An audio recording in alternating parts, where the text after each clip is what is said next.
निगरान वजीर आजम के हवाले से सदर का कोई खत नहीं मिला। जब खत आएगा तो तमाम इत्तेहादियों से मशवरा करेंगे। अपोजिशन लीडर शहबाज शरीफ ने वाजे कर दिया, कहा सदर और वजीर आजम आइन शिकने के मुर्तकिब हैं। पहले आइन शिकनी का फैसला होगा और उसके बाद निगरान सेटअप देखेंगे।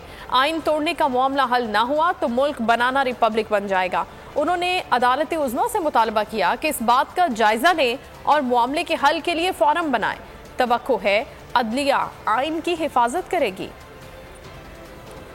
मुझे कोई सदर अलवी का खत बतौर इंटरिम प्राइम मिनिस्टर के नहीं मिला, जिन्होंने आइन को अपने पांव तले रोंदा है। जब वो खत आएगा तो ज़रूर हम अपने वकला और अपने तमाम इत्तेहादी जो पार्टनर्स हैं उनसे हम बात करेंगे और फिर अपना मशवरा करेंगे।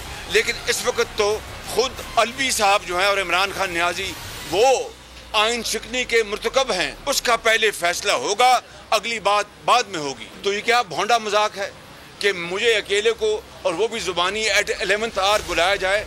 हम इनके गुलाम हैं क्या? एक तरीका है, आप इन राइटिंग आप मुझे इन्विटेशन देंगे, जुबानी कलामी में मैं जाऊं और मेरी वहां पर वो कहें जी आपको तो बुलाया नहीं। What is this cruel joke cannot be tolerated. आइन को तोड़ा गया है, आइन को पामाल किया गया है, उसके लिए हम अदालत उज़्मा में आए हैं और अगर इसकी रेमेडी नहीं होगी, खुदा ना खास्ता, फिर ये बनाना रिपब्लिक बन जाएगी।